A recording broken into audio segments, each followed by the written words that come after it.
he gave me a computer and a camera. The computer has editing software on it. The camera is dope. It's a HD 4K, all of that. Literally gave it to me and said, "Hey, use this to do what you're trying to do." So God is good. Hey, look, it's for Cleveland's OnlyFans page. Why you gotta blow the announcements? Huh? You're now tuned in. You are now tuned in You are now tuned in to the Juxtaposition Podcast. What's going on? Welcome to episode 13 of the Juxtaposition Podcast, aka the Extraordinary Nobodies, aka the Starting Five, aka Four Hubbies and a Possible. As good brother James said, I'm not a possible. I have potential, but I'm not a possible. What's going on, fellas? How y'all feeling? What's up, man? Feeling good. Yeah. Was good. So we here with Zoe, here with Cleveland, here with KV. KV, how you feeling, brother? Feeling pretty good, man. Just moving along, keeping it going. All is well. Cleveland, how you feeling? Same here, man. I'm feeling good. Couple challenges over the past couple of weeks, man. But I've gotten a lot of productivity and a lot of positivity has been happening. So, couple challenges, man. But it's been like working out for my good. So I appreciate it. So, all right, we're gonna get to it in this weekly recap. Zoe, how are you feeling? I'm feeling all right. My week was good. I'm feeling great. Energized and tired at the same time. Like physically tired, but energized to go to the next level. I can't wait to do some big things. Yeah. And shout out to my mom. It was my mom's birthday on Monday. Man, I was going to say that. Go ahead. Give Miss Kim all her flowers. All of them. Yeah, shout out to my mother, Kim Rollins Williams. Cakes and ice cream all day. Happy birthday, Mama Kim. Yep. And what I was going to say is I got a few announcements. If you're hearing this, that means that it's my birthday. So today, Friday, is my birthday. 34 today. I would say turn up, but that's what old people do. And I'm not turning up. I'm going to be chilling and probably doing some work. First of all, fuck y'all. You're not gonna say happy birthday. I was waiting for you to end. We was waiting for you to finish. Nah. This nigga went in the whole moment. Yeah. Happy birthday. Right. Interrupt me. Interrupt me. But nah. So yeah, you your monologue. I didn't want it. I wanted y'all to take the mic from me. Man, happy birthday to a great brother, the founder and CEO. Yes. Fauntleroy Enterprises Incorporated. You can get your merch on FauntleroyStore.com. Fauntleroy.store, but it's all good. Continue to do great things, man. From low pubs to where you are now, man. It's blessings, and I'm sure you're going to be doing some more great things. So keep it up, bro. Yeah, man. Appreciate that. Absolutely. Another black man seeing another year is always something to celebrate, for sure. Man. So happy birthday, bro. Enjoy. And next week, I'm not going to say we're going to turn up because apparently old people say that. But next week, we're going to see each other. We're going to have a good time. So looking forward to it. Yeah, man. I can't wait. I think the kids these days, maybe Lit has been retired. I don't know. Well, I don't know why we sound so old. But Lit is not retired. Lit is not retired, but my daughter says Liddy is retired. You can't say Liddy, but Liddy is no longer. Liddy is gone. It's gone. She said, "Throw that away." She said, "Never say that again." So okay, I feel like we got a lot of access in our generation to still pioneer some of these new things that's going on. I still feel tuned and touched. Not so much as with the newer generation to me is like the new sixth graders. They like the new kids on the block. You know what I mean? So I ain't in tune with what they got going on, but we're pioneers to a lot of this new stuff. So I'm gonna hold on to a lot of this new wave and continue to persevere that way with the new wave. So you trying to premiere a new slang word tonight? You got something new you cooking up? It may just pop up. So let's be on the lookout. All right, we're gonna make sure we might have a premiere of a new slang term tonight. Something else I wanted to mention. We got away from it last week, bringing it back. PSA, right? So we won't have a question for y'all. I have more of no. Maybe it is a question. It is a question. PSA/question of the week. So this topic is about uncomfortable conversation. And sometimes the most uncomfortable conversations sometimes are like really casual. Sometimes somebody talking too much. You're like, all right. Mm-hmm. So I'm asking y'all, what's the weirdest thing you've either said or heard to get off the phone with somebody? That said or heard to get off the phone with somebody. You like, yeah, man, my refrigerator is on. I gotta go. Man, no, it'd be this. It'd be like this, right? You ask somebody, how your day going? With the intentions of just saying hello, what's going on? And they just wheel you with a whole bunch of things you weren't prepared for. You're like, it was tough, man. I'm going through I'm about to get evicted. Financials, eviction. It's like, yo, all right, bro. I'm gonna hit you later. I just want to make sure you're all right. Yo, the worst is when you don't even say how you doing. Like when you just say hi. Like, yo, what's up, man? I'm all right, yo. I'm gonna be all right, yo. I mean, something's going on. Like, yo, I didn't say how are you. I said what's up. There's a difference. I didn't invite that. And yeah, I wasn't ready for that yet. Yo, it's the worst. They pour all their heart and soul on you. I'm like, yo, I'm just checking in, son. Like, you gotta hit him with that, like, yo, that's crazy because you got nothing else to say. Like, we at Wawa. Like, why are we having this moment? Like, my sandwich is ready. Like, what are we doing here? I don't know. I feel like the king of that is Alonzo. Alonzo, tell us the wildest thing that you be saying to get off the phone. Because that's why I ain't say shit. Because y'all niggas. I was the wildest thing. At this point, I probably just use the kids. Okay. Like, yo, I gotta go. Yo, they over here acting crazy. Or like, yo, I gotta go. They over here fighting. Meanwhile, they ain't even at the crib. They're across the street. They at my mama's house. I'm like, yo, yeah. I'm like, you know what? They outside. I hear them calling me. They wilding outside. They're gonna be at your mom's. You're gonna be on the phone with your mom. Try to use that. She's gonna be like, they at my house, fool. What you like? Oh, I mean, all right, I'm on my way though. I'm on my way. I don't want to drive you on the phone. I'll be right there. Man, you gotta hit somebody with this. Like, they see something wild, so you be like, hold up. The dog is driving the car. Let me call you right back. Yo, that's imagine how stuck you are trying to hold on. By that time you're off the phone. Out. Hold on, you won't believe this. Yeah. The car just pulled off. The dog just put off in the car. Like, he's gone. He about a mile down. I'm gonna call you back. I'm gonna call you right back. You know what I mean? Honestly, yeah, for sure. Honestly, the whole "I'm gonna call you back" is a curve too. Like, yo, I'm gonna call you right back. No, you're not. Yeah, that's how I'll talk to you next time. Yeah, I'll hit you up later.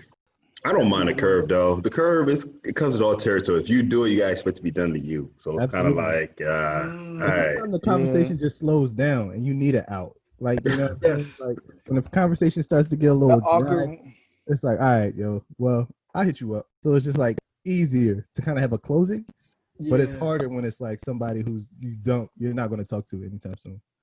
Yeah, Cleveland, I feel you. It's always that one spot when you know the conversation is over. It's that little dead air, like, yeah, it was crazy last night. Yeah, you know, I'm gonna check you out. Exactly. Yo, the funny part is a lot of that dead air can come from two places. It could come from the conversation just being nothing left, or a motherfucker just not paying attention because whatever's going on their side of the phone. Like, and then they say an answer that has nothing to do with what was just said, right? So they be like, niggas be like you'll ask them a question, and their answer be like, yeah, that's crazy. Like, nigga, I just asked you how many you had. Yeah, that's crazy. Or it's like that real duh, like, word. Yo, but you know who's so I'm gonna give you two examples where I know people that do that is nuts, right? So one person that constantly has that like cliffhanger ending where it's like the conversation just fall off. Mm-hmm. is a brother of ours. He's the ace from Fall 2003. Oh If man, y'all know what I'm talking about. Mhm. Brother Nelson, he Yeah. just talk a lot. And That's all. yeah, yeah. And so the shit just be like, pew, like just fall off and he be stuck. And then right when you be like, all right, yo, he start up again. Like he restart the engine with some other shit. Like, yo, like you about to press the button, and as you pressing the hang up button, you hear like, yo, such and such. You like, oh man. No, you know what Sammy Noop is the king of?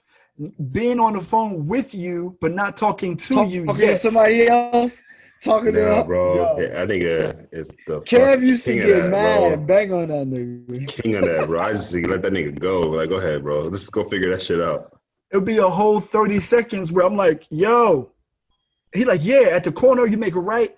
And then after you make the right, there's a guy. You talk to the guy. And after you talk to the guy, then you keep going. It's like, I'm on the phone like, yo. Yeah, you gotta let that Like, nigga why did you go. call me? That's the thing. He called you. Like, why did you call me? Yo, but you know who the other one is that's really bad at it? And it's not, this one is like justifiable. My dad. The one time my dad is terrible at like it's in person too. So it's really Okay. bad because he do like the awkward smile like this. Like, yo, it's only when he's having a conversation with my father-in-law because there's a language barrier. So like he might say some shit and my dad didn't get what he said, and my dad be like, yeah. I don't know That's what you're crazy. talking about, bro. I don't know what you mean. Yep. Me too.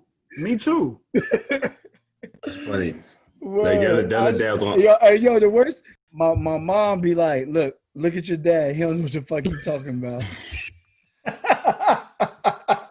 That's hilarious. My mom, she be in the background pointing like, yo, look at your dad. He don't know what the hell going on over there. I feel that the worst is like I was on the phone the other day, conversation, and I know the person weren't listening, and I give the person an idea, and they hit me with a rebuttal. But the rebuttal was so transparent that she didn't hear what I said. But it was just like, you should rebuttal. This is a rebuttal. I'm like, bro, you weren't listening. Just say you weren't listening, bro. Meanwhile, they say the exact same thing that Kev said. And then you don't want to be the person to be like, I just said that. So now you got to be nice. Pootie Tang, it is hot in Pootie here. Tang, my G. I use that actually. I called him a Pootie Tang. It's funny. If we all put our antennas up, we know exactly who I'm talking about. Uh-huh. Yo, y'all are I love him to hilarious. death, though. I love him to death, though. As we all do. But man, oh man. Right. So let's get into how y'all weeks were. Zoe, how was your week? My week was amazing, yo. So I like that energy. Some Right. decent, good quality time.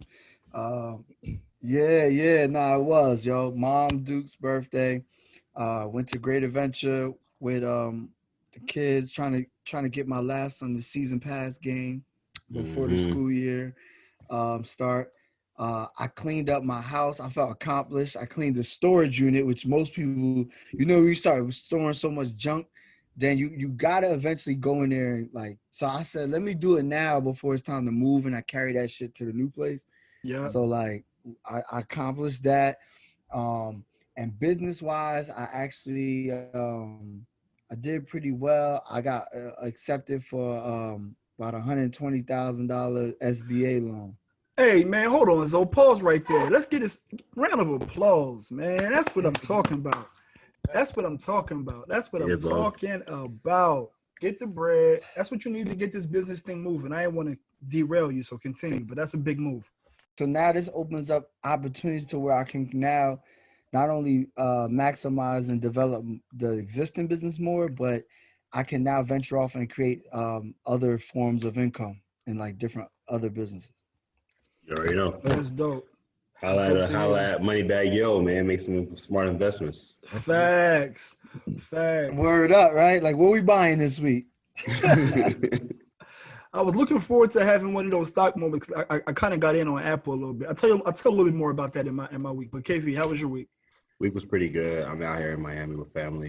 Did a little bit of traveling, obviously, but all in all, man, just kind of like getting things solidified as I progress to some new dimensions and some new things that I'm entering, but just taking it slow, taking it easy. I'm not bothered. I'm unbothered, but I do understand that there's urgency that's necessary, Mm-hmm. but I'm not in a rush anymore. Okay. Like I don't have that.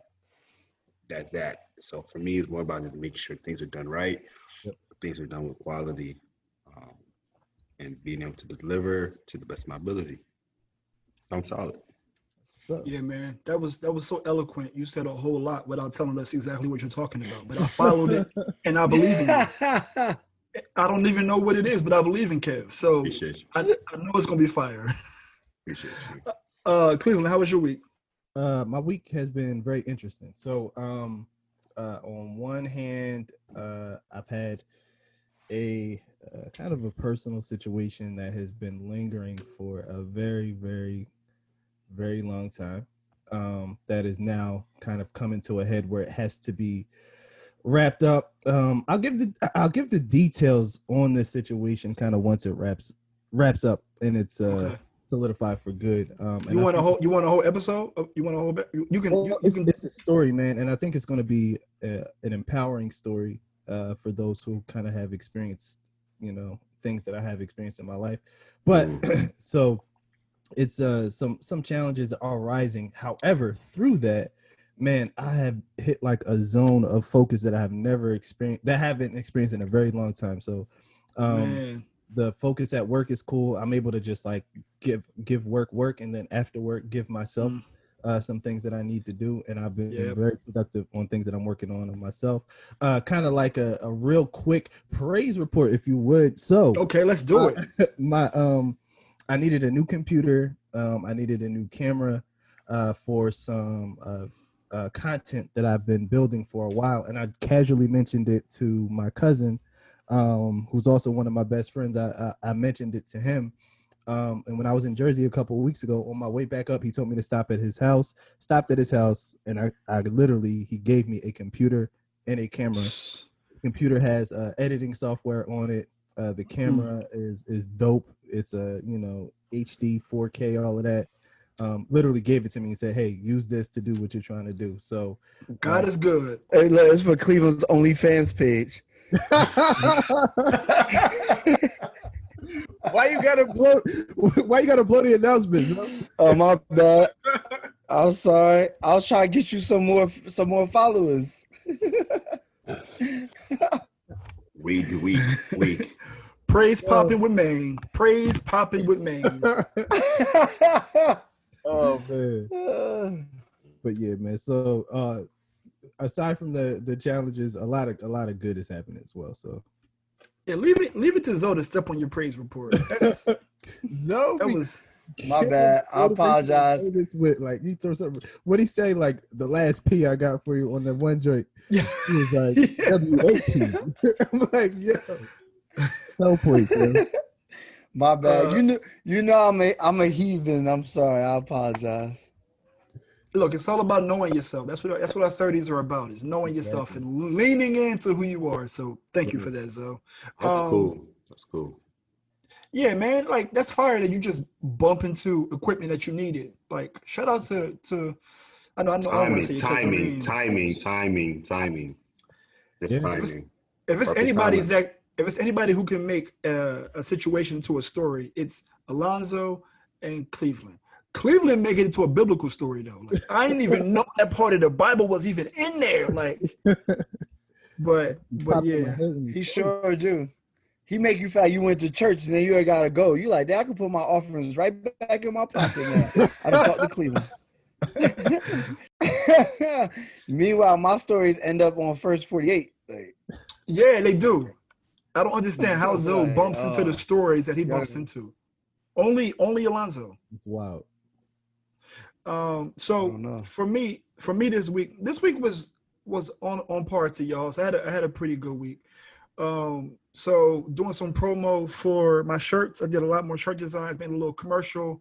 We took some pictures finally of some products that I got, but releasing those on Friday. Also got some more things that I'm working on in terms of the shirts that I'm really excited about. But one thing that I felt was that was interesting, like, so there are certain moments where the pandemic has made its way into your life. For us here, it's like we bought a Peloton. We we ordered the Peloton in June. Mm. It just came on Sunday, so it was backed up for like 2 months. Damn. So right, so we got the Peloton, and it's like, damn, son, we can't even go outside and work out. Like, we got wildfires, the air quality's all jacked up. I can't go play ball. I can't really run. Like, the home workouts are cool, but like the Peloton is going to help me get to it. Like, I'm gonna hop on that joint as soon as we're done with the podcast. But Oh, yeah, so it's That's it's dope. definitely something that's a new addition to the crib, making the crib feel smaller. But my week was pretty dope. I can't complain. That's what's up, man. Yeah. yeah, man. I hear you, man. Silicon Valley issues, yo. Like y'all going through a lot in terms of the air quality. And I thought about y'all not too long ago because I figured to myself, how's everybody making it out there? You know? Yeah, man.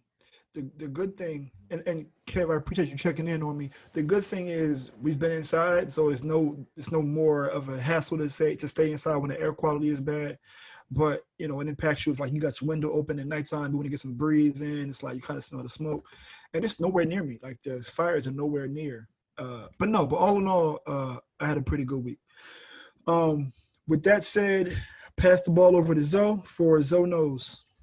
So, although we just shared our great weeks, seems like we have a good positive energy, the success, business, uh, birthdays, the whole 9 yards. So it seems good. However, unfortunately, for the Zonos, I have to break the sad news that we had passing of a few legends over the last few days.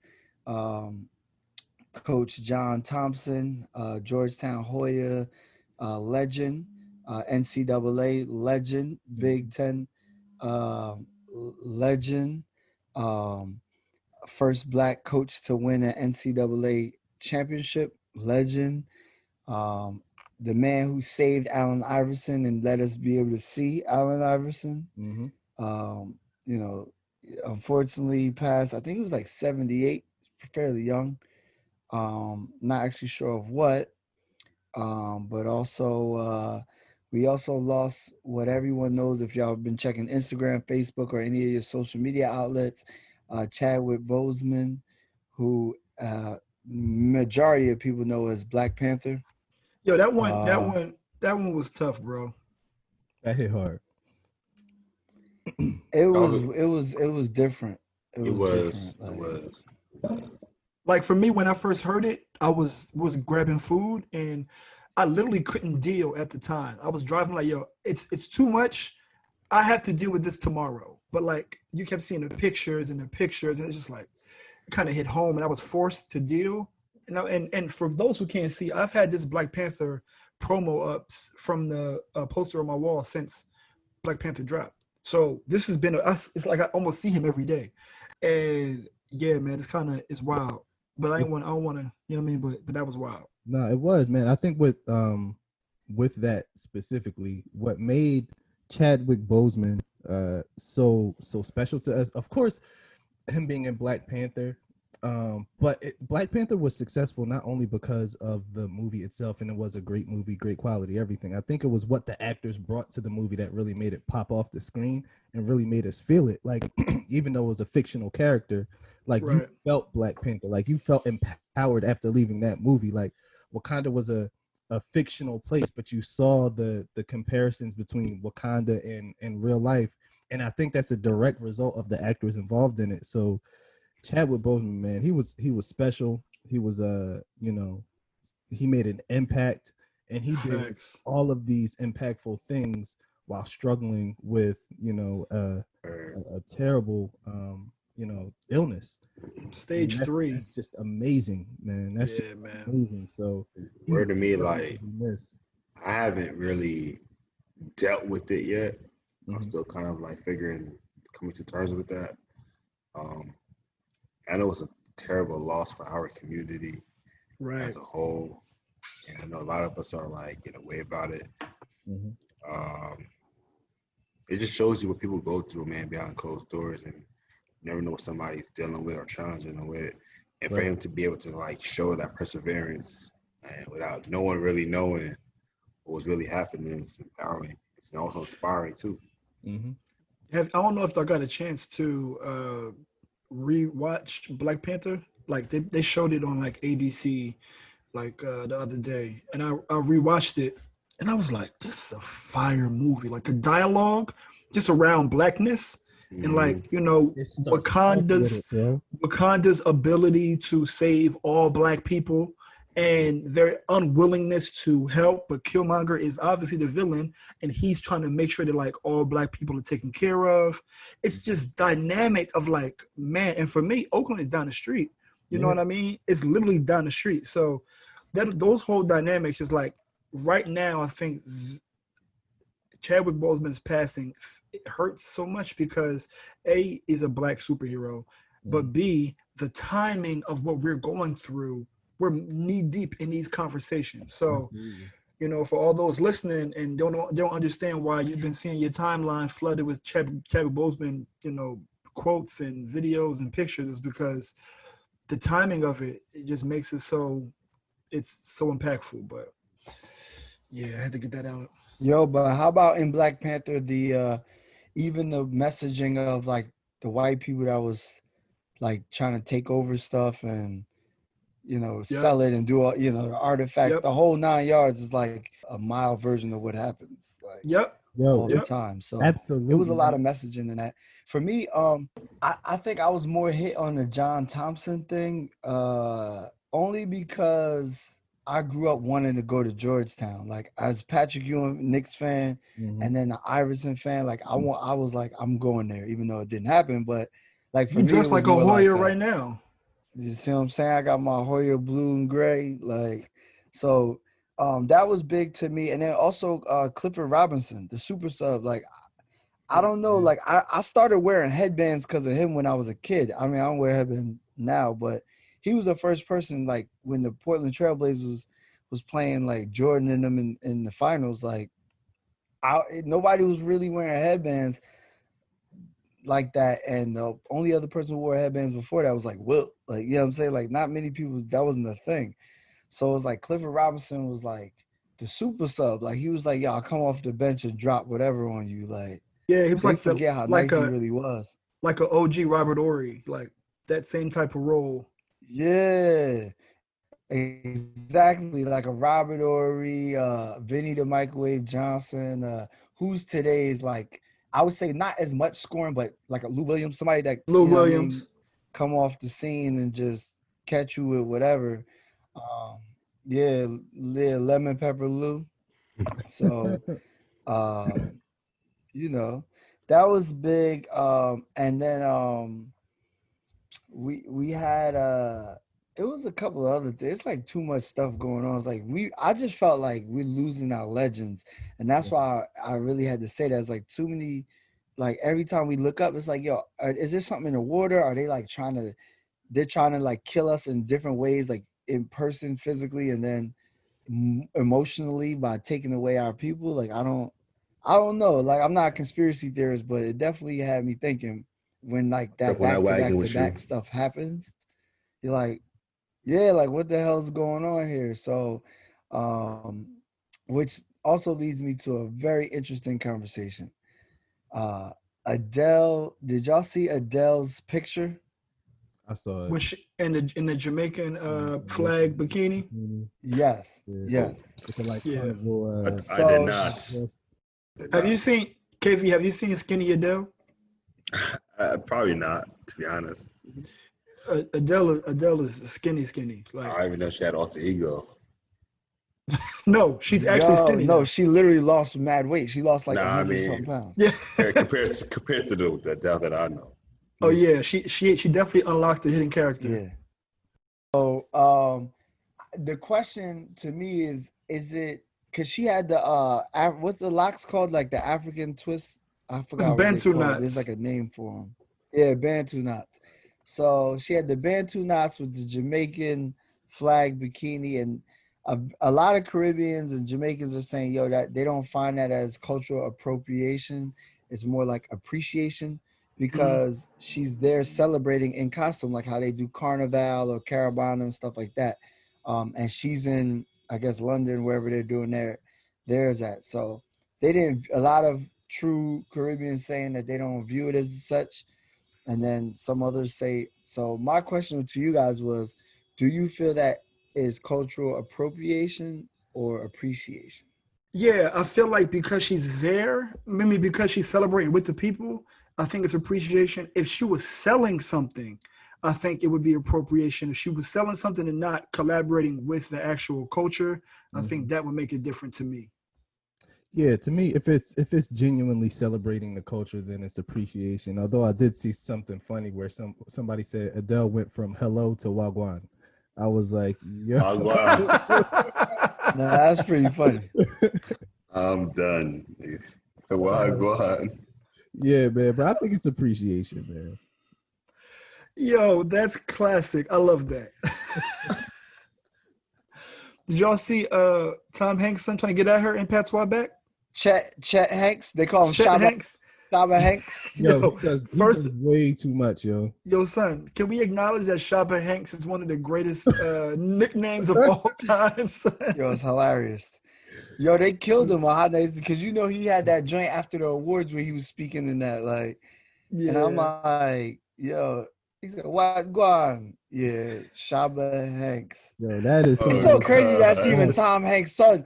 Yo, he's like polar opposite of his dad. Yo, son, Shaba Hanks is the greatest nickname of all time, son. Y'all respect him, man. Gotta give it to him. He's really Tom Hanks' son. Turner and Hooch. So I'm gonna take this conversation another direction, and maybe Clifton can chime in. I don't know if he has experience in this area or not. Yeah. Speaking of polar opposites, sometimes the preacher's kids be bugging. Yeah. It's a known thing. PKs are like literally known as PKs. They got a nickname. PKs, boy. PKs are known as being like the number one culprits of the sinning activity, bro. Yep. Like it's like one of those things. PK domicile. Yo, that's biblical. Yo, even in the Bible, there was a priest who had sons that was wild and they was taking people's offerings. Oh my goodness. It's that like being a PK, being a bad PK is something that has existed for years. Can I ask you a general question just for everybody to kind of chime in on?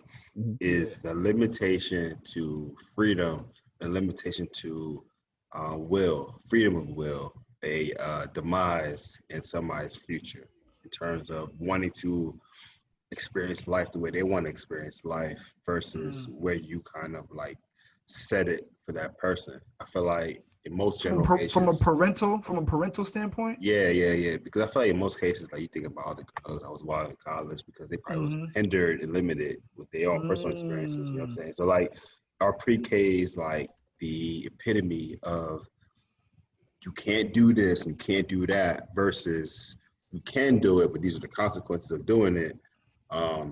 Does that behavior promote I want to call it defiance, because I don't think it's defiance. Rebellion? Rebellion. I want to call it that. I want to call it like more curiosity filled, because it's like telling somebody who hasn't experienced life that they can't do this, and depending on who you're speaking to, they may just feel challenged, not necessarily precautioned. Yep. I personally think that if you tell somebody that they can't, the first time they get a chance to, they will. And I think to Kev, your point, I think that curiosity may become a lot more intriguing if you can see it, but you can't participate in it. Like as a PK, I'm imagining, my parents are not preachers or pastors. I wasn't either, yeah. I would imagine that you know how you can't disrespect your parents and how they raised you because of their position and their title. So if you begin to get down with the neighborhood kids, you get why are you here? You know what I mean? It's like, I just want to have fun with my friends. But I would imagine seeing it and not being able to participate in it is like what probably would make it worse.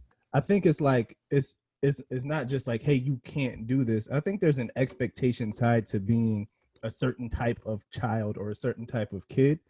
And so you kind of rebel so that you lower other people's expectations of your behavior. Like if you're always the Oh, good now you kid, on to something. the good kid, it's like, well, let me do something bad just to get it out the way so that people don't hold me on this pedestal, so that I can just keep doing my thing without being judged for being, you know, what people expect me to be. So I think it's a combination. I think it's a combination of like, no, you can't do this. And then on top of that, like rebelling against the expectations that people have for you being in the position that you're in. I'm sorry. So then they go to college, do the rebellion, and meet a guy named Alonzo, and then Oh, here we go. No, that's funny because like this conversation is interesting because it also stems. I was at the barbershop most recently. You know, those are the most great conversations, in my opinion. Yeah. Yeah, for sure. Yeah. So we were just talking about parental and approach, right? And how the approach can have either long-term success or long-term negative impact, depending on how you approach initially. Because as a parent, you have to be a guard. So if your child wants to do X, you have to either say yes or no, and you give them that access, right?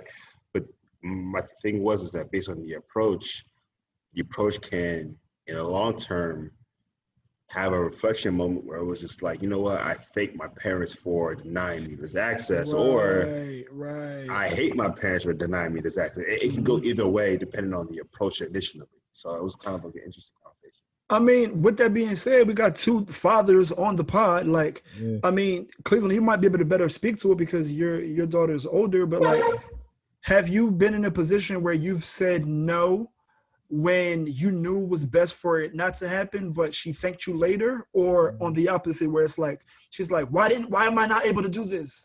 Bro, I'm in a situation now where I have to put guards around something that she wants to do, that she feels is in her best interest, but I know that it is not. And I have to keep those guards up because I can see long term how it's going to impact versus, submitting to the way that she's feeling about the situation. Right. I think as a parent, like, you're gonna have to, that like I'm going to make some decisions where I'm not going to be popular. I'm going to make some decisions where my daughter is not going to feel that I'm dad of the year. I'm not your little friend. I'm not your little friend. I'm not your little, yo, bro. That's something that when I started saying it, I'm like, yo, I'm literally my parents. I said, yo, don't talk to me like I'm one of your little friends. I'm not one of your little friends. Like, but it's like during those times, like during those moments, it's like, you're making the best decision. And I kind of want to be fair and say that, like, you will not always make the best decisions as a parent. It's just the truth. Like, nobody's a perfect parent. Like, what you have to be a present parent. You have to be a providing parent. You have to be a passionate parent. I'm with the P's, all the alliteration, but like, you gotta do what you think is in the best interest of your child. But that doesn't mean you're going to be perfect and not make mistakes. So there could be some things where she looks back and says, "Oh, I still think I should have did that." But there's more of the other side. Like, I'm glad my dad didn't let me do that when I wanted to do it. But I also think this, and I'll pass it to Zoe. I think that kids are different, yo. Like, each kid kind of has to be parented unique to them. Like, so you have to be fair, you have to be equitable, so to speak, but you have to give each kid kind of what they want. And I see that with my sister and her boys and how different they are. She parents them a little bit differently. And I can imagine that Zoe, like with Amber and Ava, is going to have to do something a little bit differently for each one. Yeah. They're definitely, like, their personalities and their requests are a little bit different. I haven't reached I wouldn't say rebellion or whatever what's best for me, because they're only 4 and 8. But in my world, what they think is best for them is like little stuff. Like, I want some candy for breakfast, oddball nonsense that don't make no sense. Or like with Amber, like the other day, I walk in the kitchen, I see her like filling up a big giant jug of water for no reason. I don't even know where she got it from. And I'm like, why are you filling that up with water? You know that's not a good idea. So for me, like, Vara's question was like, do you like let him do it or not let him do it? Do you That's interesting, man. So, Like, there's no defense, like, you're dealing with preliminary issues that prepare you for bigger issues. It sounds like candy for dinner is like cool to talk about versus some other things that could happen, right? So like, but in conversations of being a friend, because you all brought up the conversation, I'm not your friend. Like, do that role need to be established in the beginning? Because I think for our generation specifically, I feel like we all want to live vicariously in our own childhood, where we want to have been able to be friends with our parents in some kind of dimension. So we give that opportunity for our offsprings. But in reality, are we really their friends? We're not their friends, in my opinion. Nah. I think we need to define those roles as to who I am for you. So the expectation is a little bit, like kids need expectations just as much as adults need expectations, Yeah, right? those boundaries. Right. So how do you guys I feel mean, about like approaching um with your children? I mean, Var, you can chime in because I know you're a psychology person. And you know the ins and outs of people's behavior. But in terms, all y'all can chime in. But I just want to kind of hear how do you guys all feel about defining those roles and what comes of that. I go ahead, think Cleveland. for me, it changes as you grow. Like I think about my relationship with my parents. Like I knew that my parents were not one of my little friends, as they were reminded, very frequently. But as I've grown, now I increasingly and progressively had more adult like conversations with my parents, and like specifically with my father. We've built more of a solidified friendship than it is. I mean, I won't say than it is. Like he's still my father. He still gives me fatherly advice, but the role changes and shifts to be more friendship than it is like the parental authoritative type of role. Figure, yeah, for Yeah. sure. Yeah. And I think it's Because like that with my daughter. Like right now, I had to be that kind of like authoritative, guiding force in her life as she grows. I think, well, it'll be more of a bond as like an adult talking to another adult. Yo, that's. I was going to Kev's point. I can only speak about from my perspective when I was growing up. Um, for me, it was like my dad and my mom were not like super duper like authoritative in terms of like how they were operating, but at the same time, I definitely knew that there wasn't my little friends. Like Mm-hmm. there was a balance of like you get that look. That look has to be established early. Like Right. I'm in the wrong. I'm fucked up. I fucked It mm-hmm. up. happens I fucked organically. up. Like I Yeah. fucked up. You just know you feel that energy. Mm-mm. I can't really speak what it's like to have kids in this generation right now, but so how you operate in that space? Oh yeah. I so like it's weird because like I'm the man and like I have daughters, so it's like I don't want to be too extra forceful, and I want them to understand love and affection and stuff. But we do have the hierarchy because like my youngest, she's just funny, but like the oldest sometimes get a little slick at the mouth, and I have to remind her like don't get chopped in your throat because like I'm not 8 and we could fight like so I have We to can fight. What you gonna like do? remind I do Take the her candy yeah from her? yo square up yo you 8 now you almost your mom height.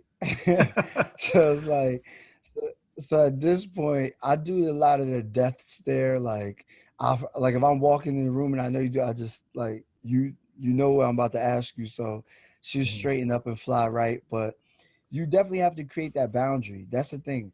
Kids, you could tell kids who grew up with no boundaries. Like you know these Mm-hmm. people when you met them as adults.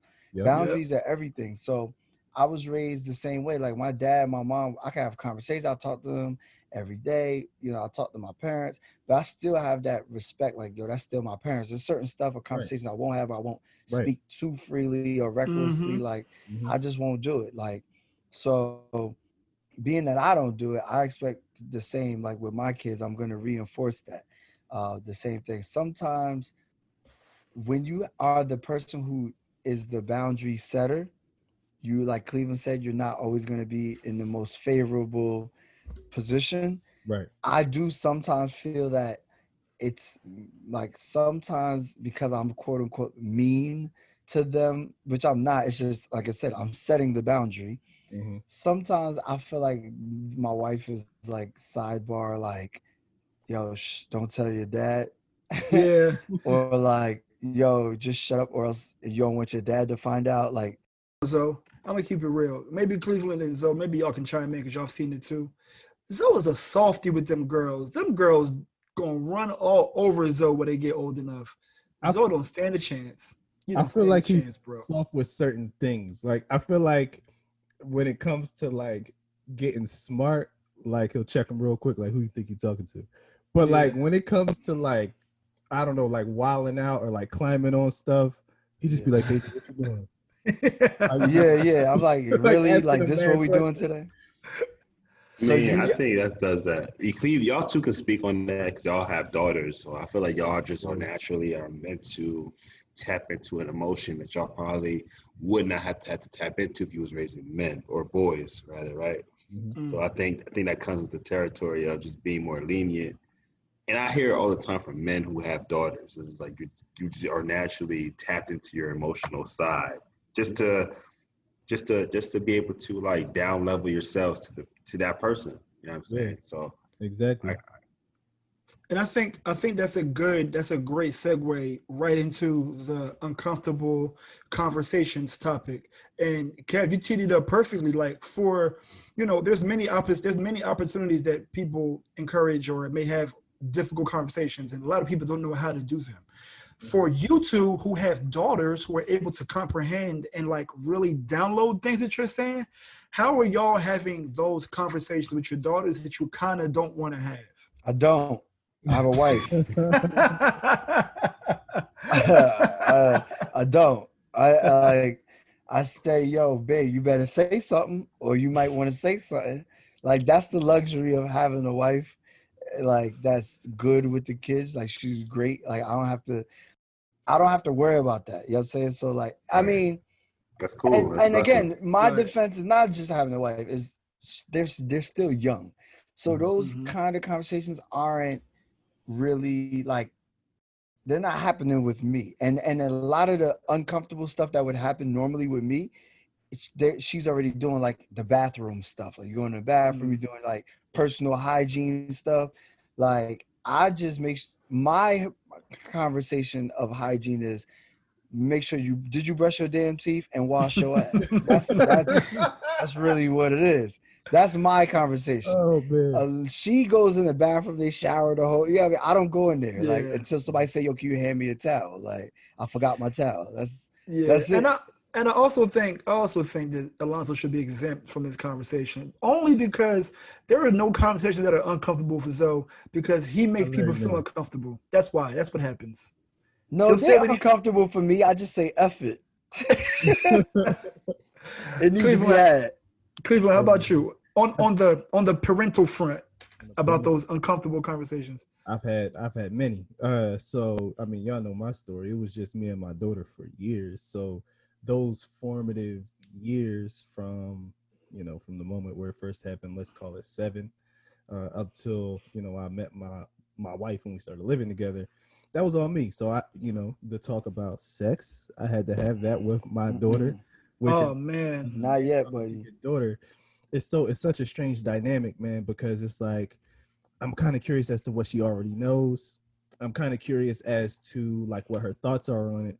What helps though, honestly, I'm not gonna lie, I'm not encouraging this as like like the thing you should do with your kids. But when you see something crazy, like if you're out with your kids and you see something crazy, I know or where this is like you're going. watching TV, like you kind of look at their reaction, like what is she looking at, like what does she think about that? And I used to tap her like, yo, if you ever try like Yeah. stuff like that, not on some like real life threatening, but like just kind of Yeah. like put in her head like that's not ideal. I remember we was watching a TV show one day and this little girl was wilding, acting super fresh. And I was like, yo, what do you think somebody sees when they see that girl? Like if somebody was acting like that in real life, like what would their thoughts be about that girl? And she, articulated what a man would probably think. And I was proud of her for that. And it made it easier to have those types of conversations with her in the future because we kind of laid a foundation for it through other things, so to speak. So It was uncomfortable. you old because you said the word fresh. I don't even know if people say fresh. People don't say it was acting fresh. I don't think people say it's just acting fresh. That did bring me back. Like, oh, you talking fresh? Yo, for some reason I felt like guilty when he said it. Like, oh, did I say something? You probably used to get popped upside the head for. We know your mom. Your mom don't Well, play. actually, my dad did most of the silent hitting. My mom would hype. She was like Flip Star, and my dad was Buster. Like, she would get him so hyped, and then he would do the physical damage. She didn't really do too much damage to me. She definitely got me a handful of times, but majority of it was, I'm gonna tell your dad those were the threats, or I'm gonna do, or she'll just tell him on the low and I just get hit blindsided or something. Like I ain't see it coming. But it's funny you say that, Fresh, because I literally just told my wife the other day, we in the car, and what was this, BLS at like sometimes in the evening time they start playing the slow jam joints. Little Quiet Storm. And yeah, and Color Me Bad was on. I Want to Sex You Up, and I was That like, was I the remember worst. getting in trouble for singing that shit. Yeah, I was like in I didn't second. even know What what he that was song? talking Okay, it about. was in second grade, something, third grade, something like that. Yeah. Yeah, and my dad was like, "You want to what? What you said?" And I was like, "Oh." I just knew I was in trouble at that point. Yeah, oops. Being fresh. Yeah. KV, I'm interested in your perspective on uncomfortable conversations because, I mean, we all know each other pretty well. I feel like I don't want to speak for you. I want you to answer the question, but I'm interested to think about, I want to know how you handle uncomfortable conversations. Well, I first try to bring it to a place where I feel comfortable. It was just weird. Like, I try to find a middle ground to that. Like, I don't necessarily try to answer a question without me being secure and safe and confident about it. You know what I mean? So it was like, y'all can ask me a question about something I just don't know. I'll try to relate it to something where I do know and within that same spectrum. So this way, it's a even playing field for the both of us where I can answer it confidently and I can answer it with what I know. And you can kind of give me the response. But I know we're talking about like daughters, and you and I don't have daughters, right? So for us, it's like, what does that scenario look like? I take it back to like, you know, it's more or less like, okay, well, if I'm having a conversation with my wife, for example, and we're talking about something that I definitely don't want to have, you know, the first thing I do is try to listen to what she got to say. You know what I mean? And then as she's talking, I process the information. I'm just like trying to figure out where in that space do I find an alleyway for me to be able to say, okay, I'm comfortable here to talk about this and let's move on in this direction, right? So, I mean, that's kind of my approach to that. But I kind of could like futuristically put myself in Zoe's and Cleveland's position. Right, By saying, same here. Yeah, I mean, it's only good to vicariously live through these guys. Yeah, right. So I think for me, it's like, if I ever was fortunate to have a daughter, I think I like Cleveland's approach. You know, it's like you wait for learning opportunities to present themselves and you kind of deliver in that direction. Like you wait for things to kind of happen and then don't be afraid to like spark a conversation based on what's going on at that moment. You know what I'm saying? So things could be uncomfortable. It's only uncomfortable because it's like the timing is off. That's what's uncomfortable about it. You can't, you want to bring up sex when we was talking about turkey and everything else the day before. It's like, nah, it's bad. That's a weird timing. So wait for the moments to happen. Wait for moments to kind of like be what it is and not be afraid to say this is the opportunity and live in that opportunity and take on that opportunity. That's kind of where I sit with that. Yeah, I love that. And I think for Alonzo and Cleveland to be fathers and Kevin and I not to be, do you think Alonzo and Zoe, do y'all think that those uncomfortable conversation skills translates outside of just being a parent? Definitely. I think it makes you learn how to, all right, not to offend anybody, but I think it learns you. I think it teaches you how to communicate with people, how to communicate with people who don't have the information that you have. Like, oh, now we're cooking. Like, think about it. Like, so like you can use this at work. Like sometimes you ever communicate with somebody at work and they seem to be just like dense, like no matter how you say it, no matter how you spin it. And then it's like you realize that you're seeing it from a perspective that they can't see. So literally it's the same thing. Not saying that I treat people at work like children. I mean, sometimes I do. But like you have to take that method. Like they don't understand and they don't have access to the knowledge or the perspective that I have. So I have to communicate it to them in the way that they can receive it. So it definitely translates for me. Just give them your glasses and they'll be Get off my glasses, man. You can now see the vision. Tomorrow, my next prescription, man. I'm going to contest, boy. You about to have the backboards. Absolutely. Just look at the blank mans. Put the fork on the side. The fork on the side. Word up. Nah, but What's for happening? me, I think like Varsity for me was different because I was doing the uncomfortable conversation thing prior to having kids. Like you said, that's just been me. Yes. Because I'm a person that, you know, you take the bull by the horn. Like I don't like walking on eggshells. I think me not having the conversation makes me uncomfortable because it's that elephant in the Yeah. room.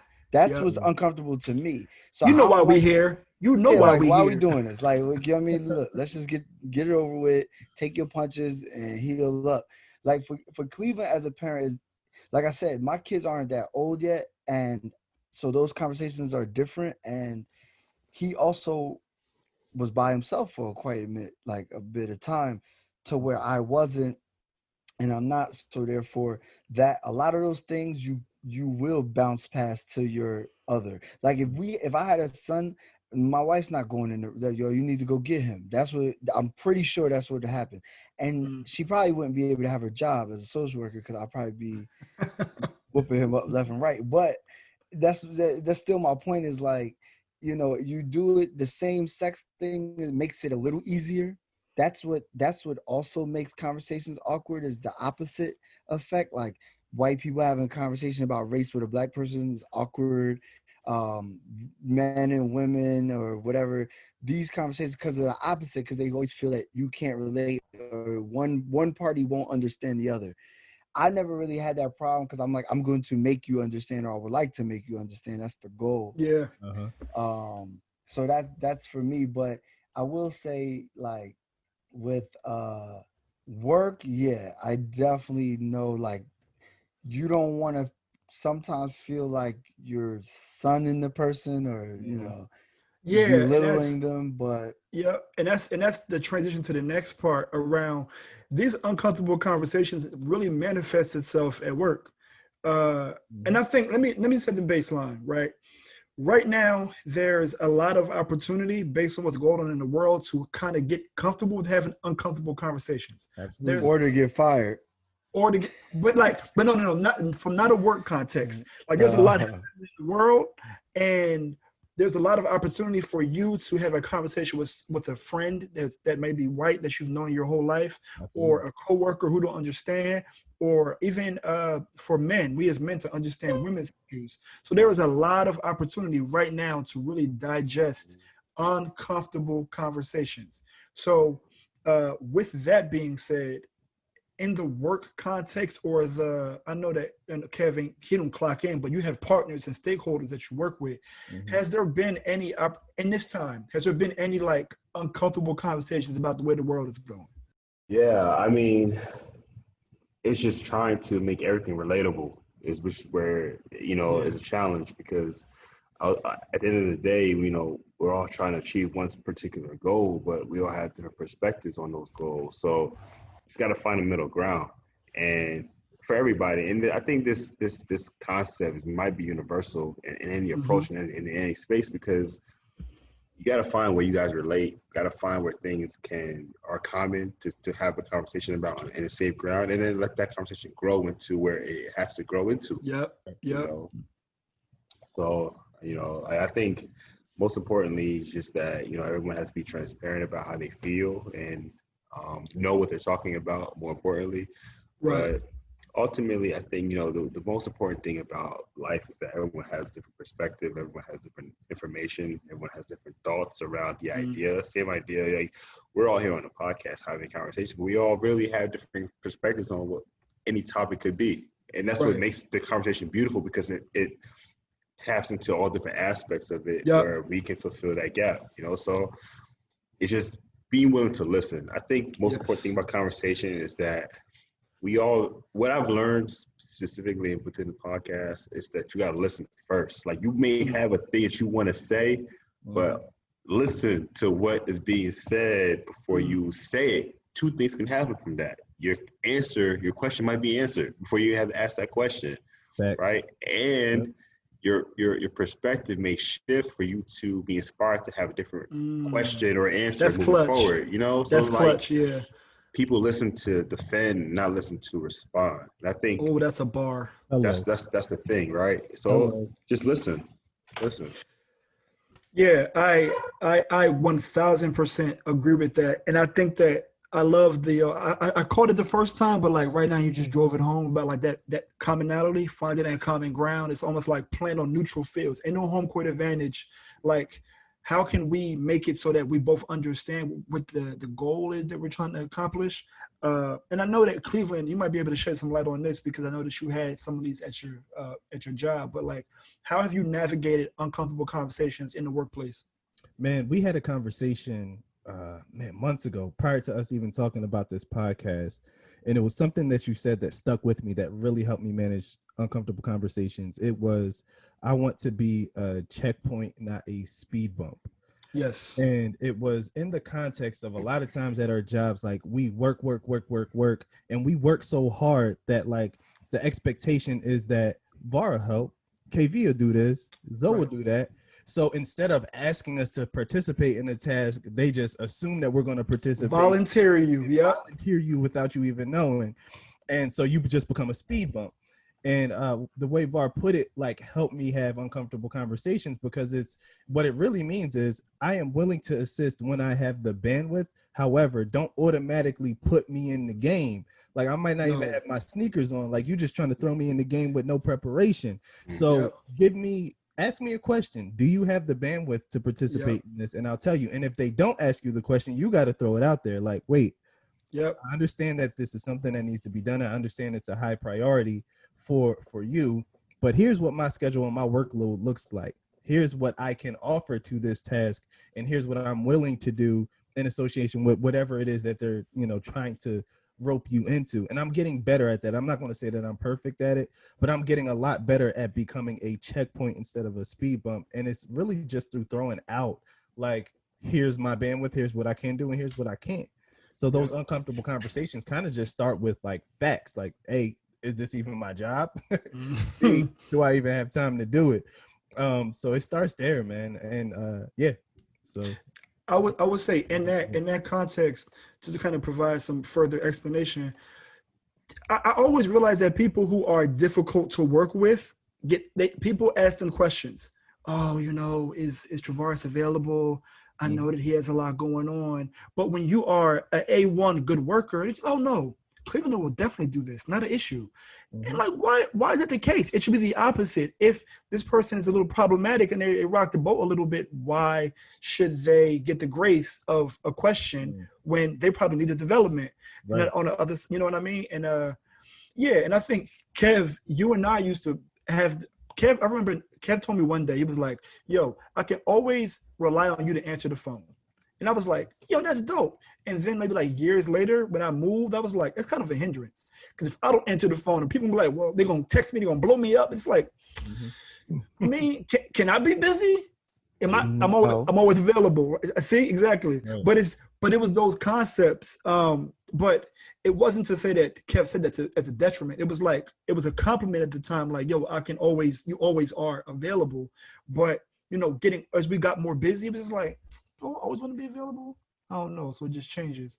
But One thing I wanted to chime in on you, because you mentioned, like, it's interesting because when you're a leader in an organization or a team, and you may have somebody who may have the same seniority as you, but don't have the same title as you, I feel like in those spaces, right, when that person is challenging that person, the person who has a title may take offense to that because it's just like, yo, why are you challenging the opportunity? And I think in that scenario, the way you cater to that is you just you get buy-in, you get buy-in staking from everybody. So even if the person, even if you're a manager, right, at your job, whatever the case is, and you're getting friction from some particular person, you have to utilize that person as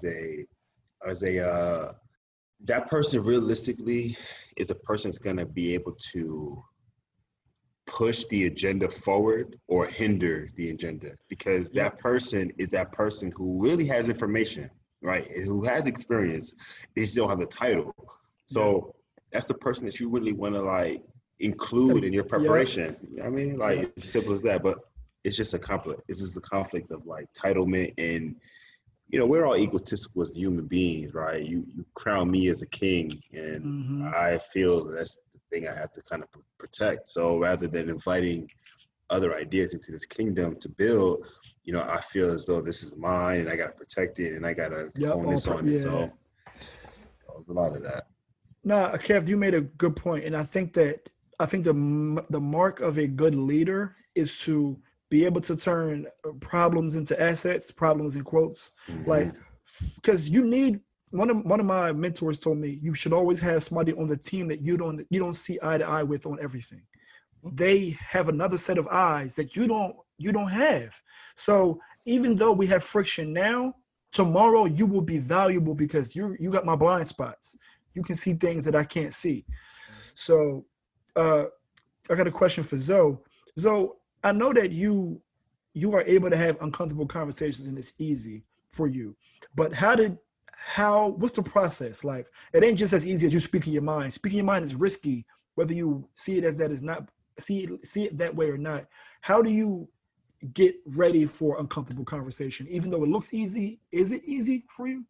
No, 'cause it's just my brain moves faster than most at the time. So I'm already thinking about the risk, or is it risky?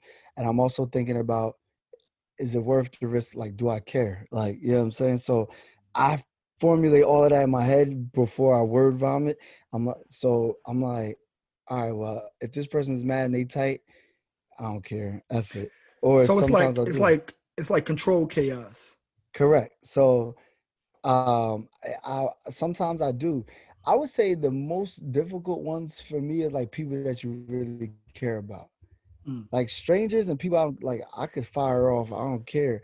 But my closest friends or family or my wife, like those, I hesitate because I'm like, I don't like them mad at me or be mad at me or what, like, you know what I'm saying? So those are more difficult. I do give it thought. I don't just fire off everything all the time. Um, but I used to do that. So I think I practiced hating myself doing that. And Var, you would know this for a fact. Remember, we used to always think about things that we wouldn't supposed to think about. Let's say you're Yes. dating someone, Oh, here we and go.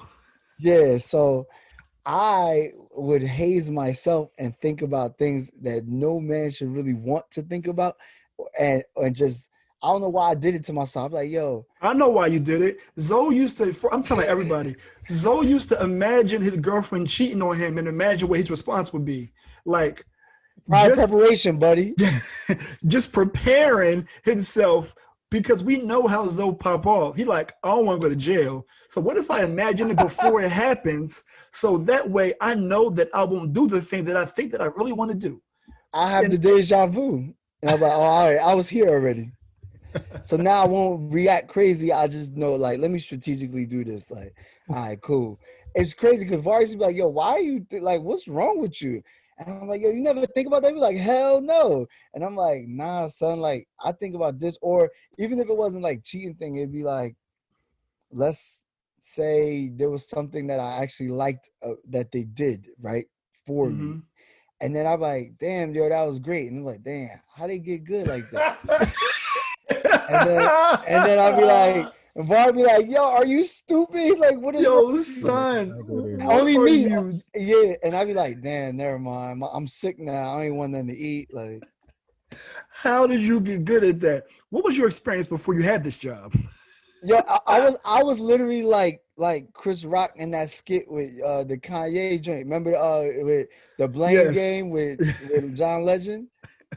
Yo. Yeezy taught me. I'm like, dang, I got to thank him. Like, that was me. Oh man, that is a throwback. That's funny. But I mean, I've had some bad experiences too where I've asked certain questions and I really didn't want the answer and I got it and I was like, damn, like what do I do now? oh, Do I open the door while we going 80 on the turnpike? Like what do I do? Like, shut up. because I really Shut want to up. open her door. Like, But that's a good point for everybody. Like, all right, so we've all Kev gave good points about how to approach uncomfortable conversation. Cleveland gave us some inspiration around like, the struggles in the process. Zoe told us what it's like to actually have them. What happens when that shit goes wrong? Like let's say you don't navigate it well. Like what's step two? Like, I bombed that. What happens then? It depends on who it is. I mean, like if it's somebody close to you, you got to revisit it and you got to figure out how you can have the conversation in a way that's productive. I can tell you usually what makes it go wrong is if it's overly emotional.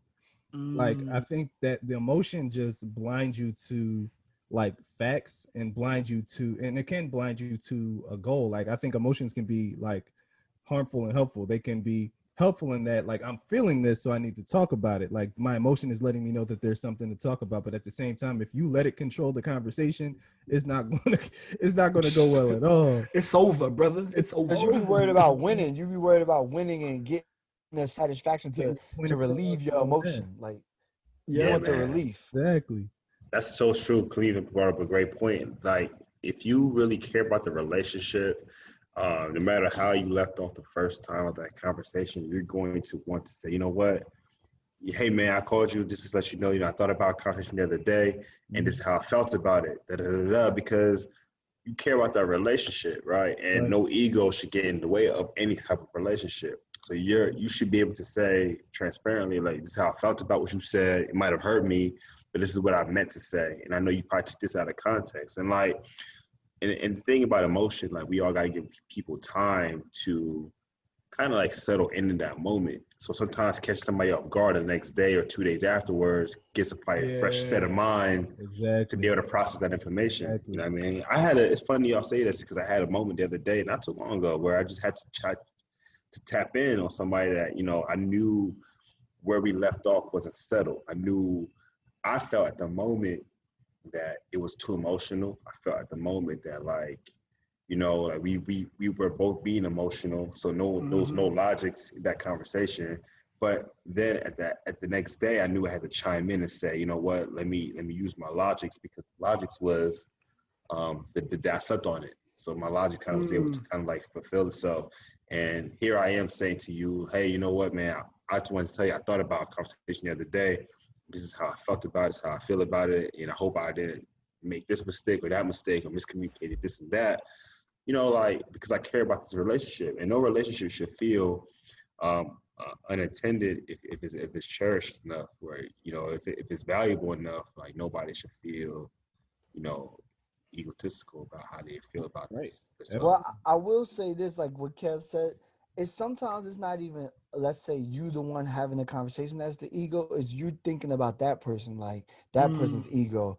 You're like, yo, if I say Mm, this, then they're gonna get mad. Now we gotta fight or argue because Right. Good point. like, and I'm just trying to, so a lot of times I like evaluate who the person is and where they're at.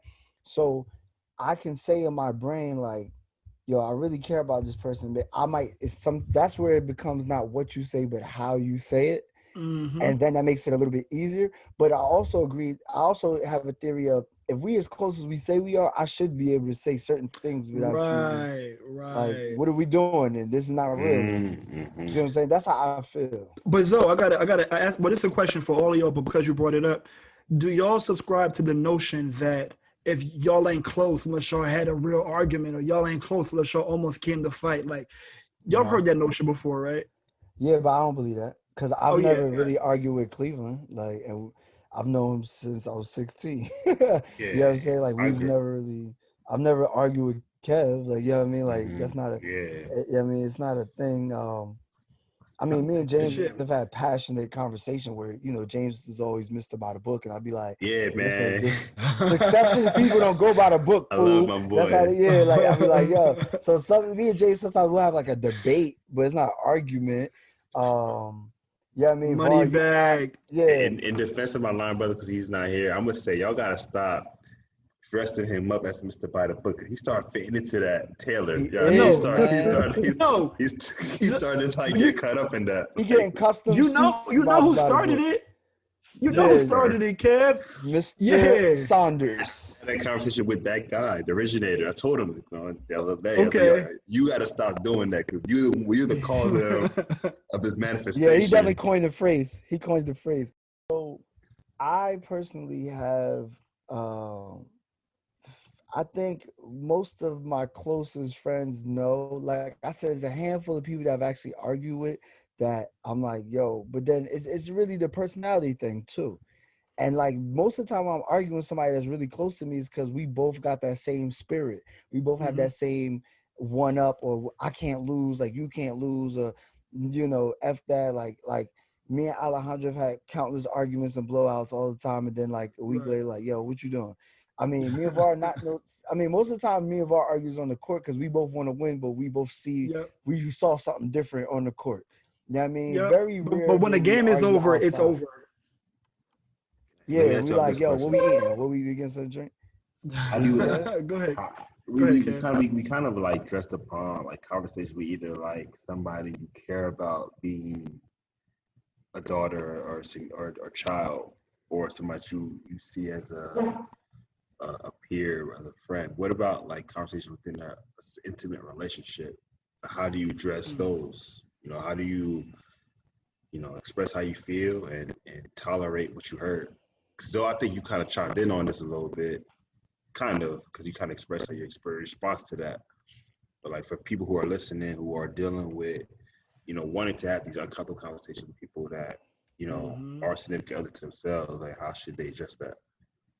Yo, I think the first thing is like you have to know that you have to address it. Like having Talk an about it. uncomfortable conversation with a significant other is a necessity, because if you don't, it's going to fester and it's going to manifest in other ways that you may not even be aware of. You harboring it in, and now you're just not talking to that person as much. You just don't care to share things with them as much. Like, you know what I mean? And And then they Tasha walk at work, across the TV, and then it's over. right, or like, or you Shut up, push it into other Alonzo. places. Like Shut that's the up. that's the danger, is like you start to push it into other places. So like I'm not sharing with my significant other. Tasha at work just walked by. She smelling like cinnamon today. She smelled good. She looked nice. I give her a little Cinnamon. All compliment. right, We talking at Raekwon. lunch. Like, you know what I'm saying? But like I'm just saying, like, it has the potential to go there. So like having those conversations, A, you got to know that they're necessary. And then B, how to have the conversation. Please do it when you're not Yo, emotional. I'm a piggyback off of that. I am more prone to want to talk about it now, which I learned is not always a good thing for your Yeah, partner, Best thing. right? I'm more prone to want to talk about it now, I but agree. I'm also learning and have learned that I have to defer to her timing, but it's going to happen. That's the thing. It's going to happen. Mhm. When it happens, it's like it's probably on her time. What I have found though is the opposite of Alonzo's point. Because I know who my partner is and what we're dealing with, uh, it's not the ego, it's like the sensitivity that you have to watch out Handle with for. care. Right. So like I find myself getting in my head more when I know that I have a real conversation to have, based on the fact that I want to have it now. I want to be delicate. I want to make sure that I handle it with care. That creates a ball of frustration, and then I close up.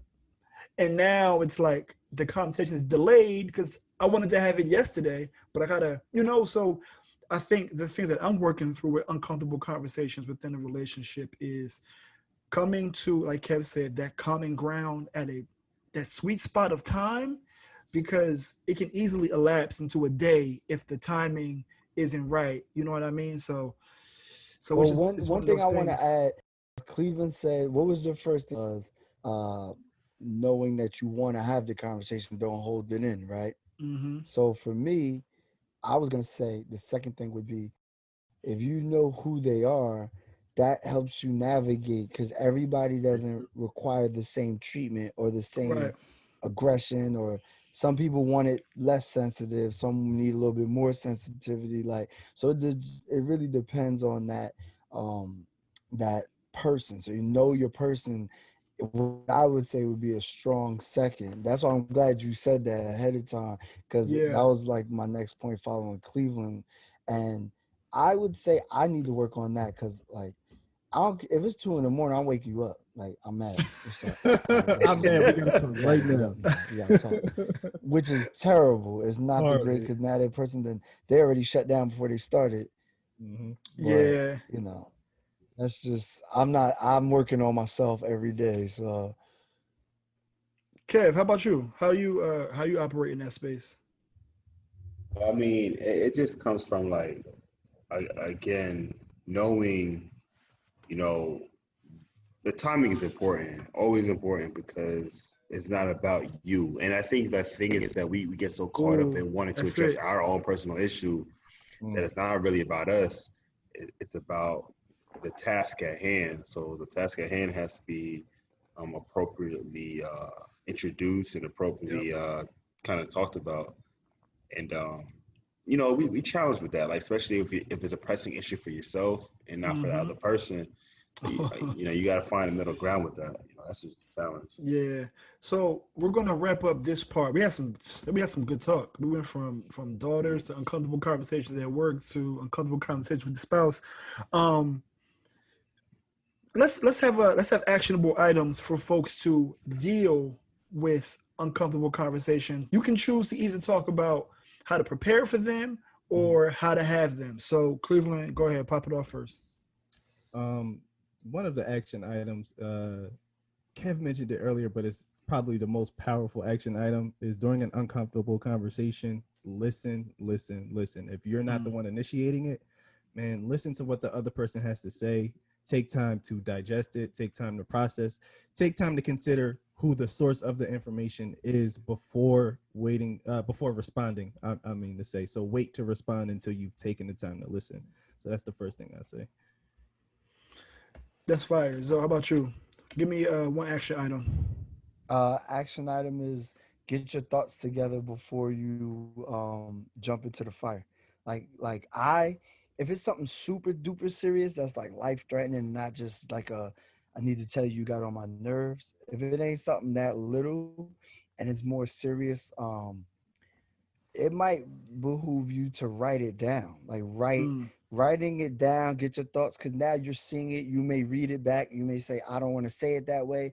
Or even if you don't write it a full detailed sentence, but then you have your bullet points, makes it more organized structure, and the person can follow along as opposed to just rambling, and then they're like you start losing people. You see what I'm saying? So my thing is to gather your thoughts, say what you mean what you say, and like write it down. Like make sure, because then another thing I would say, it reminded me of Kevin. I don't know if it was me and you having a conversation, or this was like earlier in the episode, but it was like when you have a conversation with somebody, and I think Kev said something happened at work, and he was like, "Yo, I was mad as hell because after they walked off, I was like, yo, I wish I would have said this. Mm-hmm. I wish I would have said that." Mm-hmm. Like, yeah, one of those. Like, you don't want to live with I wish I would have. Like, especially yep. if you got to see that person every day, Yep. just write it down and get all of it out. I feel that. How about you, Kev?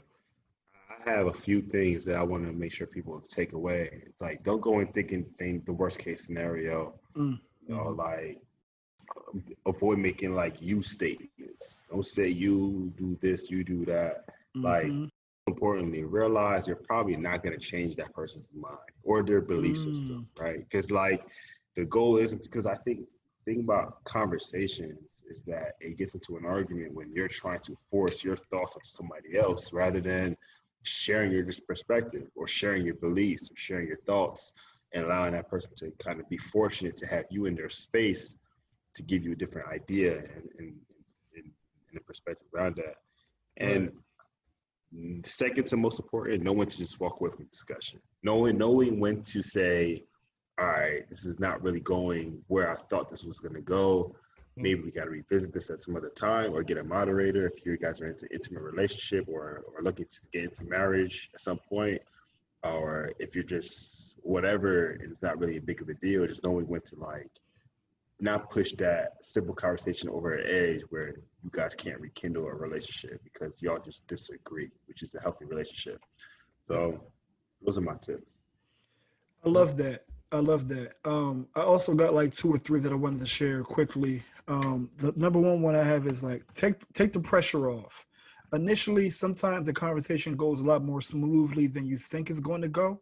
But if you go in a high pressure situation thinking that, you know, she gonna say this or he gonna say that, it probably doesn't bode well for you.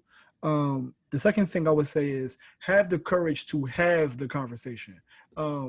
Just like Alonzo was saying, sometimes you got to get to it. That there's no ifs, ands, or buts. You have to get to it. It'll eat at you. It'll fester. And I think sometimes the products of people who had these tough conversations, probably held them previously. It was like, I can't hold this no more. I gotta get this out. I gotta talk about it. And the final thing kind of touches on something that Kev said earlier is let it breathe. Sometimes now, not the time. Sometimes it's like we're gonna sleep on it. You know what I mean? You might have to play some mental gymnastics about how you could have did it better, or especially if it's an intimate partner, it's like, she's right next to me. I'll have another chance to get it to go at it in the morning. Let me approach it differently. Having the luxury of being right next to the person that you're having that uncomfortable conversation with. But all in all, I think we on the same page about listening, finding common ground, letting it breathe, and relaxing. Speaking of that, now we're going to transition to Brother Beelan, good Brother Beelan, Yes, sir. kicking it with Cleveland, midweek motivation. Over to you, bro. Thanks, bros. I appreciate that. So last week we talked about the power of identity and the liberating quality that understanding who you are brings with it. One of the things I mentioned last week was in the story of Pharaoh and the Israelites. Pharaoh saw qualities in the Israelites that he thought that he could leverage for his own personal gain, and he also saw qualities in the Israelites that he was fearful of, which made me question, why is it that someone who is oppressing another person is fearful of the person that they are oppressing? It's kind of a strange concept. It's saying, I think you're less than me, but I'm scared of you at the same time. One of the verses in the Bible that stand out to me about that story is Pharaoh said, the children of Israel are more and mightier than we are. Let's deal wisely with them, lest they multiply. And that's what he was afraid of. The children of Israel had this innate ability to grow, to multiply. What I mean by that is they could make a lot of babies. Now, I'm kind of going somewhere with this because the children of Israel could do something naturally that caused them to grow at a rapid pace. To make babies is a very natural thing. To grow in number is a very natural thing. So they had a natural ability to do something that caused them growth. And that's what Pharaoh was fearful of. Now, if we bring this to present day, what makes people who want to oppress us the most fearful of us are the things that we naturally do well that causes us to have rapid growth in whatever it is that we're doing. So specifically, they don't hate you at your job because of the position that you hold. They hate you at your job because you have this uncanny ability to get things done no matter how many loops they try to throw at you. They hate you at your job because you have the potential to do so many things well, what seemingly seems to be the least amount of effort. So what they're fearful of is your ability to grow at a rapid pace. There's something that you're able to do naturally that will cause you to have growth. And my encouragement is for you to seek those things, to find those things, to hone in on those things, because it's the things that you do naturally that will cause you to grow. Once again, another fire kicking it with Cleveland. I need some drops. We need some bombs. Oh man, Nah, I wait, heard after that, you gotta get like a tambourine or something. the organ. Dude, yeah, like, yo, oh, he killed that shit. So Nah, and it's wild because I think the timing of all of first of all, thank you for sharing. Second of all, the timings of those things that you present in the midweek motivations are always like perfect. Like we are currently dealing with not knowing our worth and also reconciling with folks being afraid of us who determine the worth. So it's Ooh. it's a lot. It's a lot. But Yo, yeah, can man. I All say right. something real quick to Yeah, that? for Because sure. Go it's ahead. funny. I had a conversation like since we talking about uncomfortable conversations, and we talk about those who oppress, and then the worth, and just everything that y'all just said, just like crazy. So I had a conversation on Facebook, which I don't really like having these too much, but I feel like I have this one like thorn in my side individual who went to the same university that we did. They're of Caucasian descent, so like they for whatever reason just don't. I don't know if they lack common sense or they just trying not to. I would assume that you're trying not to, because I don't know. Maybe I'm naive to think that people are that dumb, but like that conversation yesterday today was like something about they posted something about California with reparations or something like that, And I was like, yeah, so what's wrong with that? Like, if you have a house and you die, guess what? Somebody got to pay the house, or you get a house back. Y'all didn't get a house back, so therefore somebody got to pay. And when you didn't want to pay, before we asked numbers and payment, we just asked for equality and just be treated fair and leave us the hell alone. Since y'all can't understand that, and that seems to be too difficult to comprehend, now we're gonna put a number on it. Like, it's Right. just you only got two options: it's numbers or leave us alone. That's pretty much it. So then they start going back and forth. Well, what number? What's a good number? Is it 5,000, 10, 50,000, 500,000, blah blah blah. I said 5,000. I can find that on the floor. Don't ever insult me again. Secondly, I'm like, I don't know the number. I said, do you think that? I said, well, if it was your people, what would your number be? You see what I'm saying? Like, you can't really put a price on that. I said, well, how much did the U.S. economy benefit from that? Then triple it. I said, because so I had to get into a deep conversation that I didn't really want to have. I didn't want to go there. I didn't want to go, but I felt like I had to educate this person, and Yeah. I felt like they were sort of leaning and understanding. They also hit me with the awkward, like, well, something about teaching the kids, like, I don't see color, which I'm like, That's that the like wrong that's like approach. screeching the chalkboard to me when somebody say Yeah. that.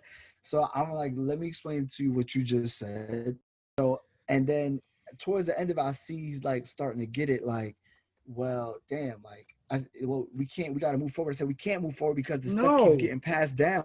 Right. I said, if the person is still alive, I said, all these people are still alive. The person who you claim you voted for is still producing that mindset. So the only way we could get rid of move past is if that is gone. It's not going to be gone because it's continued to be passed around. And then they're like, they're almost like an aha. They kind of, but I still don't think so. But all those things kind of go with what the motivational thing is too. It's like, what is the problem? Like, why? Like, what is the fear? It's I a don't big understand fear. it.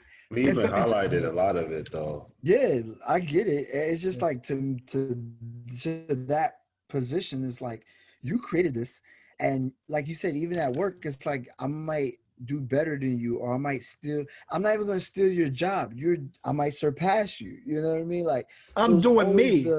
I'm doing me. And it's like it's the you don't you we don't don't wake up thinking about them. hold on, but you don't seek to suppress what you're okay with, right?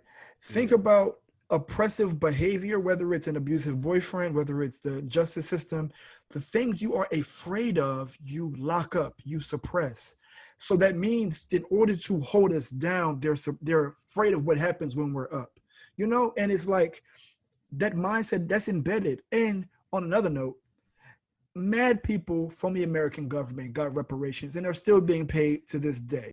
Y'all could go on Facebook and follow I literally said that, and I was like, yo, and then, oh, well, I talked to people who I didn't know. I'm like, you full of ish. Well, maybe you wasn't on the list, buddy. You didn't qualify. I don't know. Your The family didn't American qualify. government still paying. Uh, they just the American government just wrapped up paying French Jewish folks for transporting materials to the Holocaust situation. Like that was they were paying the people who were the oppressors. It's like that Exactly. shit. On a smaller scale, even uh, Yeah. coronavirus survivors, COVID-19 survivors in 2020 got paid for surviving coronavirus in something that we call a stimulus package. They literally printed money Mm, to pay all these adults in the United States money for simply going through what they went through, i.e., COVID-19, the coronavirus. So you Bingo. can print money to do this, but you want to sit here and argue with us about reparations. TD Jakes says something that was so powerful, and I think this is where the fear comes from. Whenever the playing field is even and whenever the rules are clear and evenly regulated, Black people always excel. This is why we excel in always. sports. This is why we excel whenever the rules are clear and it's an Yeah. equal playing field. Whenever there's a meritocracy, There you go, we meritocracy. we elevate. Yeah. I know we are getting ready to end, and I don't want to chime in because what I'm getting ready to say could elevate in a whole different conversation. So just to kind of like feel what Cleveland said, I appreciate that because we are somebody who have been countlessly been told that we're not adequate enough. So we've been social impact, right? I'm always talking about social currency. I'm always talking about social influence. I'm always talking about social capital, human capital, right? The human capital is simply your ability to produce as a human being. So if you're given less than and asked to match what's standard, then you are doubling your social capital. So that means that I'm working twice as hard to produce at the rate of someone who's producing at whatever the one equivalent is to match that, right? So my power is twice as much as yours, right? As a human being. So you take that concept and you apply it to sports. So we see what happens when we go into sports, right? That's on the social capital perspective. Now, the reason why people have a hard time understanding why we're demanding reparation, and honestly, I'm going to be a voice to say, I don't think reparation is going to be enough for us. We have to receive reparation in stages, given our trauma that we have received over hundreds of years, right? We're not capable to receive reparation in the lump sum in the forefront as we think we are, unfortunately. It has to be spoon-fed to us, right? And it may sound kind of condescending and low-key, but I you're think right. the preliminary stages of reparation has to be access to equity, meaning healthcare, meaning education, meaning housing, meaning social justice, right? So we just need access in the beginning. Now, what you can do with that access, you can say within 20 years of that access, we'll receive equity, meaning we'll receive access to capital that we can transfer as liquidizing assets. We could say we can transfer these housing into cash to be able to buy another house or pay off student loans or whatever the case is, because this is the game that they've been playing all along, bro, forever. So quickly, take two people, right? Same people, same education background, but two different races. The person who's white, unfortunately, may have access to equity that you don't have. So yeah, they're a doctor like you earning $150K a year, but they don't have $200,000 student debt because it's been already paid off of through the assets that they've been able to transfer. So that $150,000 salary that they're earning is 100% profit. Whereas you, on the other hand, you have so much more debt and family that you're supporting because you are a leading household breadwinner maker in that situation. So the equity is not distributively equal. It's not equitable. It may sound fair because I think the conversation is people are trying to promote fairness, whereas sorry, Bar 6'4", I'm 6'2", Cleveland 6'1", Zoe's 5'5", with 6'11", whatever it is, right? But now you want to give us all the same box to stand on and say that's fair. It's not, because I'm still above, Zafar's still above, Cleveland's still above. It still has this distribution that doesn't really match our equity. So with all that being said, the fear, what I feel is that they fear the output of what we can produce within one unit times comparable to their one unit, right? Because we've been working twice as hard forever. So it doesn't really take us too much to think about working an overtime because it's nothing to us. We can do that. We've been built to do that. We thought to do that. We will do that because that's what it takes to survive, right? Whereas person B, who doesn't have to do that, they don't have that same output to do that. They don't have the same productivity to do that. So they fear the potential. They fear the idea of what could be if given access. Yo, bars. And to add one more thing, I don't even know who said this, but I remember it. To the majority, equity seems like oppression. So when the majority feels that they have to compromise in order to make the playing field level, it feels oppressive. From there, I'm going to go over to Zoe for the Serenity Prayer because the mic is too hot for me to hold between Kev and Kev. I mean, Kev and Cleveland. So go ahead, Zoe. Take us home. Yes. Again, we got good spirits. Let's hope we all survive because it seems like people dropping like flies. But we can't forget to ask God to grant us the serenity to accept the things that we cannot change, the courage to change the things we can, and the wisdom to know the difference between the two. Amen. Yeah. And with that being said, we'll see y'all next week. All right. Peace. Peace.